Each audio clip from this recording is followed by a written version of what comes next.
Punjab province उनका हृदय है पाकिस्तान का, उसके अंदर भारतवर्ष घुस करके आतंकवादियों का सफाया करता है। यह अपने आप में छोटी बात नहीं है।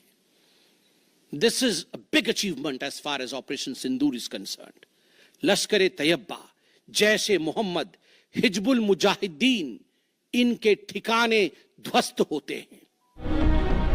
और मैं यहां वो नाम पढ़ना चाहूंगा। ये जो 9 नाम है, 9 आतंकवादी ठिकाने, मैं आज देश से अपील करना चाहूंगा, तमाम भारतीयों से अपील करना चाहूंगा कि ये नाम हमें स्मरण करना है। आने वाले 100 वर्षों तक हमें इन नामों को याद दिलाते रहना है, दोहराना है।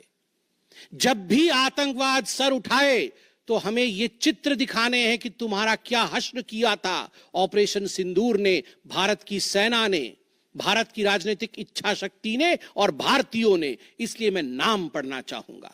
सवाई नाला कैंप मुजफ्फराबाद, जो पीओजेके में है, 30 किलोमीटर दूर है एलओसी से, उसे ठिकाना लगाया गया। लश्कर तोयबा का ट्रेनिंग सेंटर था। 20 अक्टूबर 2024 सोनमर्ग में और 24 अक्टूबर 2024 गुलमर्ग में जो आतंकी हमले हुए थे, उसमें यहां से आतंकवादी आए थे। और सबसे बड़ी बात, 22 अप्रैल 2025 को जो आतंकवादी आकर पहलगाम में हमारे नागरिकों को मार के गए थे, हमारी बहनों के माथे से जिन्होंने सिंदूर पोंछने का काम किया था, उनका प्रशिक्षण भी इसी केंद्र में हुआ था, सवाई नाला कैंप मुजफ्फराबाद। सैयदाना बिलाल कैंप मुजफ्फराबाद, ये जैसे मोहम्मद का ट्रेनिंग सेंटर था, ये दूसरा कैंप जो ध्वस्त हुआ। गुलपुर कैंप कोटली, ये एलओसी से 30 किलोमीटर दूर था, लश्कर तैयबा का बेस था। और 20 अप्रैल 2023 को पुंछ में, 9 जून 2024 को जो तीर्थ यात्री को बस में हमला करके मारने का काम किया था आतंकवादी, यहां गुलपुर कैंप से आए थे जो कोटली में है, उसे ध्वस्त किया गया। बरनाला कैंप बिरगढ़, बरनाला कैंप जो 9 किलोमीटर दूर है एलओसी से, उसे समाप्त किया गया। अब्बास कैंप कोटली जो 13 किलोमीटर दूर है एलओसी से, लश्कर तैयबा का फिदाइन सेंटर है और 15 आतंकवादियों को एक साथ ट्रेन कर सकता है, उसे ध्वस्त करके गिराया गया। सरजाल कैंप सियालकोट अंतर्राष्ट्रीय सीमा से 6 किलोमीटर दूरी पर है, इंटरनेशनल बॉर्डर से। सांबा कठुआ के सामने है। और मार्च 2025 में जम्मू और कश्मीर पुलिस के 4 जवान शहीद हुए थे, उनको मारने का काम इन्हीं आतंकवादियों ने किया था जो सरजाल कैंप से आए थे सियालकोट के। उस कैंप को ध्वस्त कर दिया गया। महमूना जाया कैंप सियालकोट, जो कि 12 से 18 किलोमीटर इंटरनेशनल बॉर्डर से दूर है, मैं एलओसी की बात नहीं कर रहा हूं, इंटरनेशनल बॉर्डर से। और हिजबुल मुजाहिदीन का अड्डा है, बहुत बड़ा कैंप है। कठुआ और जम्मू क्षेत्र में जो भी आतंकवादी गतिविधि होती है, सियालकोट के इस मजनूमा जाया कैंप से आतंकवादी भेजे जाते हैं। भारतवर्ष ने उसे ध्वस्त किया। मरकज तैयबा मुरीद के, जो कि अंतर्राष्ट्रीय सीमा से 18 से 25 किलोमीटर दूर है। 2008 के मुंबई का जो हमला हुआ था, 26/11 के नाम से जिसे हम जानते हैं, उसमें जो आतंकवादी आए थे, अजमल कसाब और डेविड हेडली, उनकी ट्रेनिंग मरकज तैयबा मुरीद के में हुआ था। और आज मैं फक्र के साथ कह सकता हूं, गर्व के साथ कह सकता हूं कि भारत की सेना ने, भारत की राजनीतिक इच्छा शक्ति ने और भारतीयों ने मरकज तैयबा मुरीद के को ध्वस्त किया है, समाप्त किया है।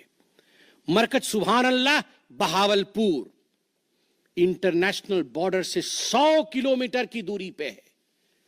विश्व में किसी ने ऐसा नहीं सोचा होगा, पाकिस्तान ने तो सपने में भी नहीं सोचा होगा कि भारत की सेना के पास, भारत की एयरफोर्स के पास और भारत के राजनेताओं के पास ऐसी इच्छा शक्ति होगी कि इंटरनेशनल बॉर्डर से 100 किलोमीटर दूर घुस के वो हमारे आतंकी अड्डे को ध्वस्त कर सकते हैं। मरकज सुभान अल्लाह, जो कि जैश ए मोहम्मद का मुख्यालय था, उस मुख्यालय को भारत की वायुसेना ने ध्वस्त किया।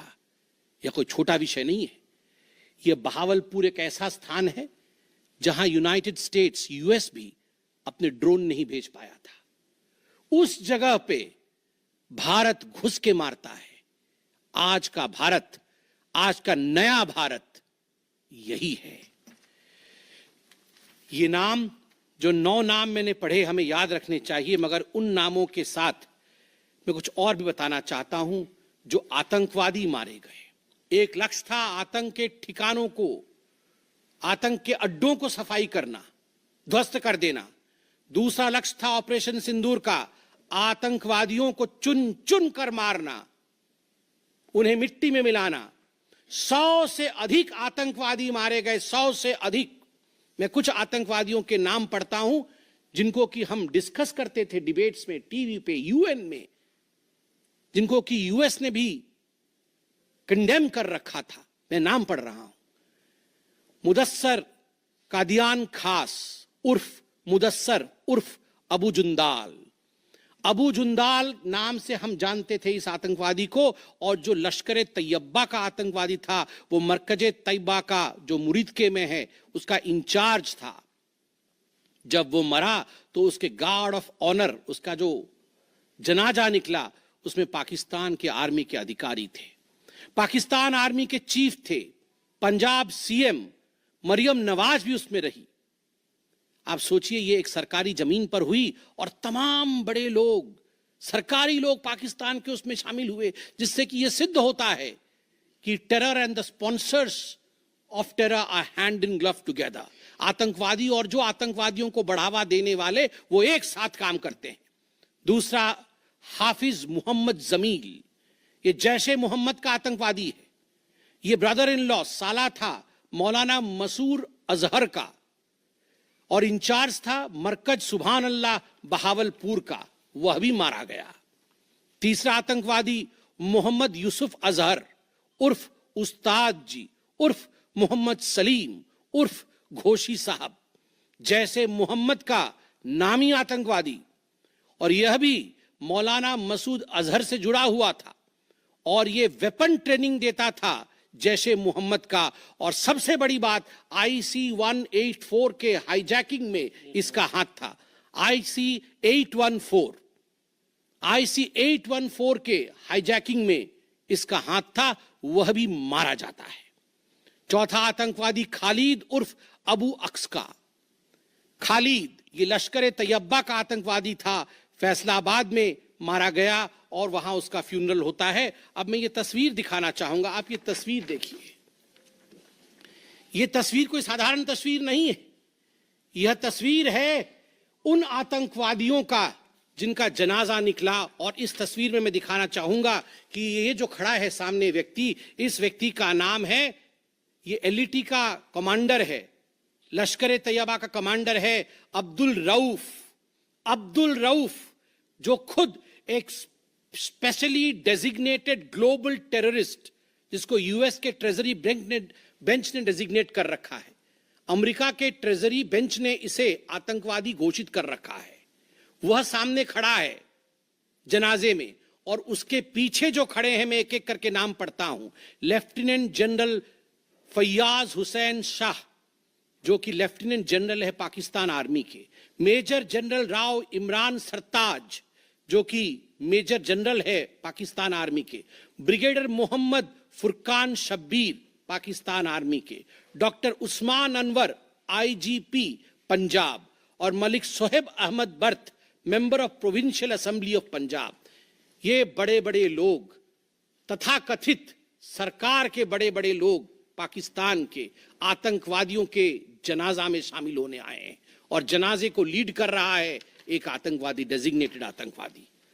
और आप देखिए, ये बिफोर और आफ्टर, ये जितने भी मैंने आपको अभी आतंकवादी ठिकानों का नाम बताया, किस प्रकार उनकी परिस्थिति थी और क्या उनकी परिस्थिति हुई, यह इस तस्वीर से हम देख सकते हैं। तो उद्देश्य मैं बता रहा था, ऑपरेशन सिंदूर का उद्देश्य बहुत स्पष्ट था। उसका उद्देश्य था आतंकवाद के ठिकाने को ध्वस्त करना, आतंकवादियों को मारना और आतंकवाद के खिलाफ एक संदेश भेजना, और उसमें हम सफल हुए। पहली बार एक बात पूरे विश्व ने देखा कि पाकिस्तान का हर इंच भारत के पहुंच के अंदर है। कोई कोना पाकिस्तान का ऐसा नहीं है जो भारत के पहुंच से बाहर हो। और आप सोच के देखिए, पाकिस्तान का एयर डिफेंस सिस्टम फेल हो जाता है।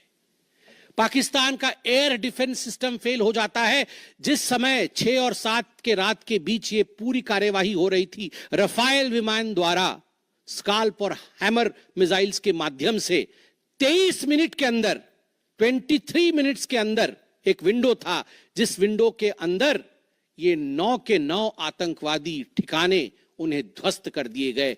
23 मिनट में पूरा विश्व ने देखा कि भारत क्या कर सकता है। मुझे लगता है पूरे विश्व में इस प्रकार से 23 मिनट के अंदर इतने प्रेसिशन के साथ आतंकवादी ठिकानों पर हमला किसी देश ने पहले किया होगा। और जब यह पूरा एक्सरसाइज समाप्त हुआ, उसके बाद जब हमारे एमईए ने, हमारी आर्मी ने प्रेस कॉन्फ्रेंस किया, तो उसमें कुछ 4 शब्द बहुत महत्वपूर्ण थे। वो 4 शब्द हैं: controlled, precise, measured, non escalatory. हमने ये जो 9 अड्डे ध्वस्त किए वो कंट्रोल्ड तरीके से ध्वस्त किए। प्रिसाइज, कोई सिविलियन अड्डा या कोई मिलिट्री टारगेट नहीं था, प्रिसाइज टारगेट था, आतंकवादी ठिकाने, उनको ध्वस्त कर दिए। मेजर्ड, जितना ध्वस्त करना था उतना ध्वस्त किया, उसके अगल बगल के किसी स्ट्रक्चर को ध्वस्त